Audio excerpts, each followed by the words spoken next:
tal? Gracias. A ver, una primera reflexión sobre los anuncios del día de hoy.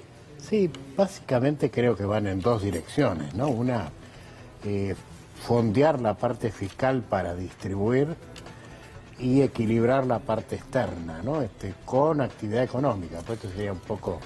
La parte externa viene un poco mejor para los últimos meses, pero a costa de una enorme recesión. Y lo que se está empezando a pensar es tocar fondos. Esto si uno estaría en un natatorio, llegar al piso, pegar la patada y rebotar para arriba. Esto es un poco lo que se está persiguiendo. Pero si avanza la economía, que yo creo que en enero se va a empezar a notar una dinámica distinta, tan rápido como avanza se produce un desequilibrio externo. ¿Por qué? Porque suben las demandas de importaciones y entonces allí hay que pensar en cómo recomponer la parte externa. Hay un conjunto de medidas que van en esa dirección. Entre ellas, la dieta de divisas para los ahorristas, los impuestos ahora al turismo y también a los consumos en tarjeta de crédito. No sé si en el puerta a puerta va a pasar algo. Parece que sí. Parecería que sí, creo, bueno, sería lógico, ¿no?, que todo eso se ordene. Y bueno, todo esto estaría apuntado a ordenar esa parte. Y el otro tema es el fiscal, que tiene una gran mentira encerrada. ¿Por qué? Porque el gobierno anterior adujo que estaba en equilibrio primario, o un cuasi equilibrio primario. Pero los que saben mirar la cifra del balance fiscal se van a dar cuenta que llegaron gracias a la venta de dos centrales eléctricas. Entonces, si descontamos eso, no estaba en tan equilibrio la economía. ¿Qué hablamos de la app? Claro, es como si a vos no te alcanza el sueldo y bueno, y vendés en la heladera. Por ejemplo. ¿Está bien? Entonces, O el auto. aparece nivelado. Sí, pero un costo grandísimo. No es una nivelación saludable. Por otro lado, el gobierno actual está pensando en equilibrar las cuentas, pero también con un gasto adicional, o sea, esto lo debe lograr con un gasto extra en los consumidores más bajos, en los saberes jubilatorios más bajos. Está hablando de poner 5.000 pesos para los saberes mínimos ahora en diciembre y 5.000 en enero. Bueno, eso hay que fondearlo. Y entonces en esa línea se está trabajando en algunos impuestos que son estos que describí, el impuesto a los bienes personales. En fin, hay todo un análisis en ese sentido y una medida excelente con la que yo cerré mi clase de macroeconomía con mis alumnos, que creo que me están viendo algunos, y les dije, tenemos que privilegiar el ahorro. Al ahorrista hay que darle un premio, ¿no? En la Argentina venimos maltratando al ahorrista. Me refiero al que invierte en plazo fijo. En general se lo acorrala, se lo asusta, esa persona termina teniendo miedo porque dice, voy a perder lo mío. Y encima le hemos cobrado impuesto a la renta financiera. Claro, que se elimina. Esto parecería que se va a eliminar. Si esto es así, sería saludable en términos de conseguir ahorro tan necesario para la Argentina para iniciar un proceso Ahora, positivo. Juan, la otra es cómo se hace o cuánto tiempo demandará, cómo se hace, imagino que lo sabrán los economistas, en primero desdolarizar las tarifas, desdolarizar la economía y cambiar determinada cabeza que vuelva a apostar al peso. Porque si no, en Argentina, nosotros que pintamos un poco más de canas que Daniela, que es mucho más joven, muchísimo más joven. Sí, yo estoy avejentado, pero soy joven. Hemos pasado cuántas devaluaciones, cuántos ceros quites de cero a la moneda, cambios de moneda. Y es muy difícil cambiar una cabeza, ¿no? Los argentinos hemos padecido la no dolarización. Claro. Sobre todo, yo siempre traigo el recuerdo de la historia antigua de la Argentina, que es 1989, con la hiperinflación. El que vendía una propiedad en pesos, con la gran inflación, se encontró que cuando quiso comprar otra cosa, No pudo. no le alcanzaba ni para un tercio de la propiedad que había vendido. Y esto es terrible. Y después, bueno, todos los episodios de corralito, corralón, todo lo que ya sabemos. Entonces el argentino tiende a dolarizar. Eso va a ser muy difícil. Ahí necesitamos una política de Estado muy larga que vaya diluyendo ese temor. Y con créditos en pesos, Sí, sí, sí. porque si no, no hay manera. No. Pero ese temor está.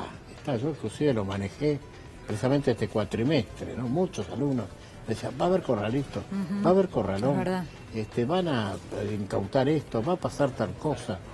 Sobre todo porque el ministro anterior, a la CUNSA, se equivocó. Duhovne.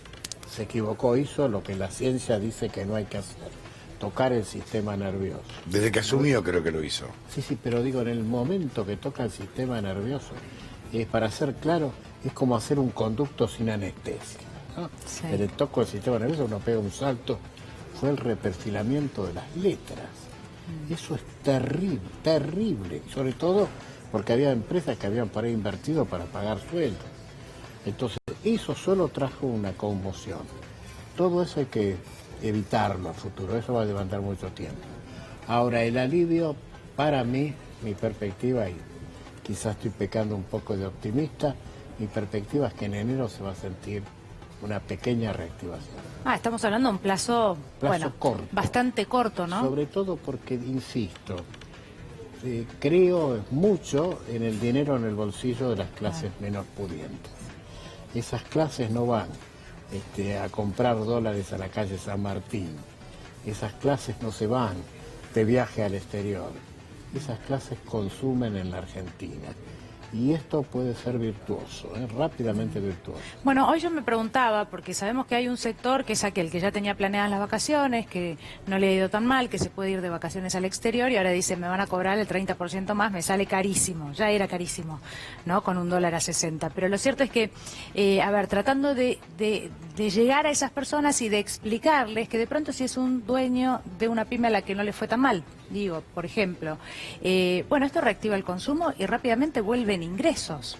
¿La rueda funciona así o es simplificar mucho la cosa? No funciona así. Tenemos una cuestión controversial con algunos colegas que sostienen que la rueda funciona con la inversión. Sí. Sin embargo, en la Argentina, y estos son cifras oficiales, en la Argentina de cada 2 máquinas, una trabaja y otra no. Entonces me pregunto, ¿la máquina que está parada es inversión o no es inversión? Si agarra ritmo la economía, claro, ¿no tenemos para echar mano a esa inversión? No necesitamos traer una nueva inversión, en el corto plazo, desde luego.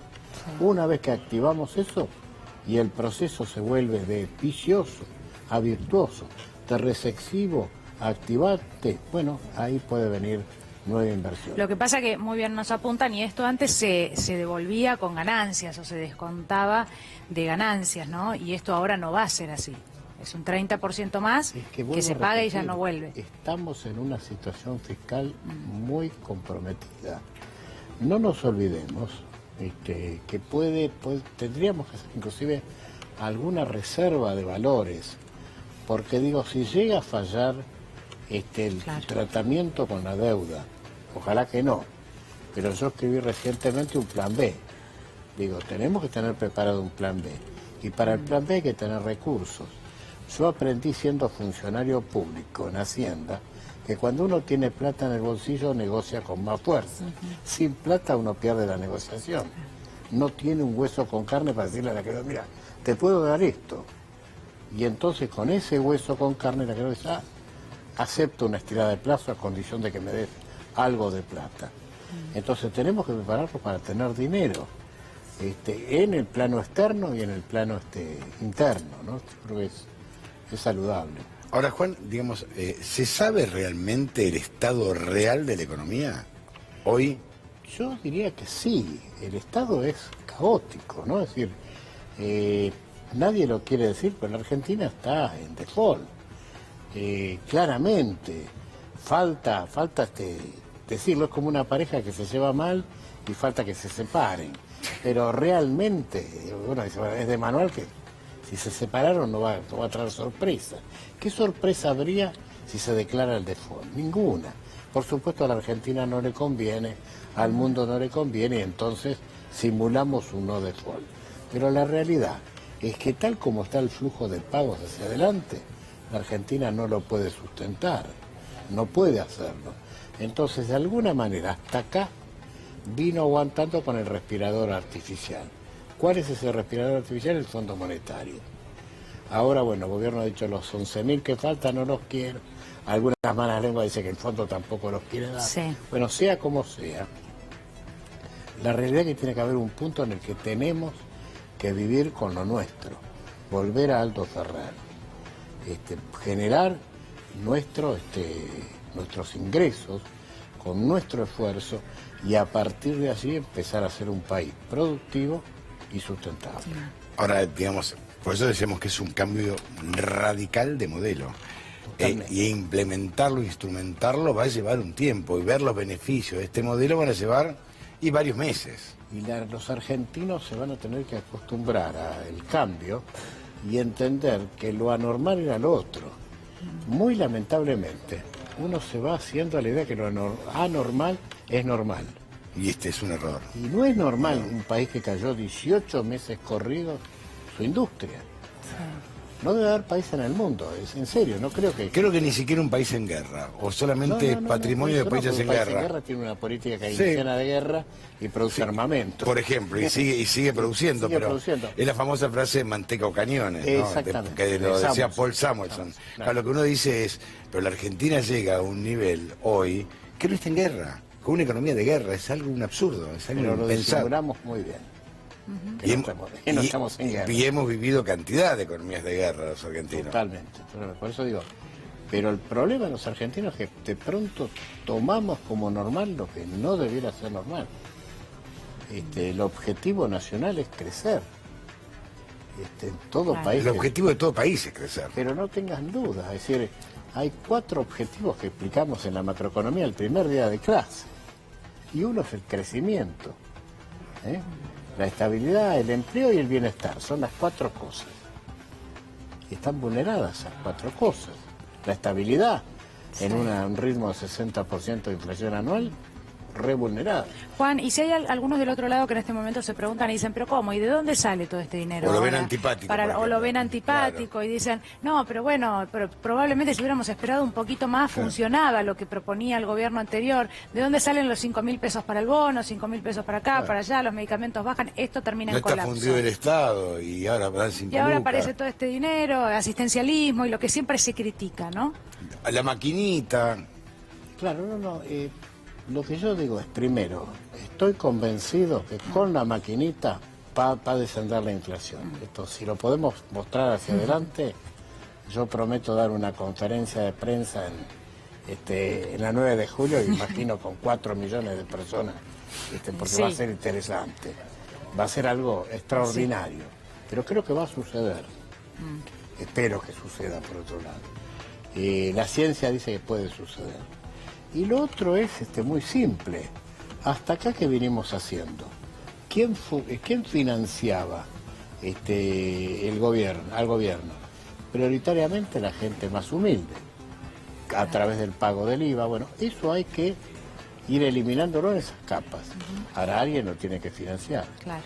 Es decir, si el corto por este lado, tiene que venir por el otro. Y dada la emergencia, bueno, no queda otra. Inclusive han habido reducciones en el impuesto al patrimonio, a los bienes personales. Bueno, eso hay que recomponerlo. Si el que tiene que pagar, esto pasa en cualquier lugar del mundo, serían los impuestos progresivos. Y la Argentina está enferma de regresividad. Acá más paga el que menos tiene, no puede ser. Totalmente. Gracias, Juan. No, por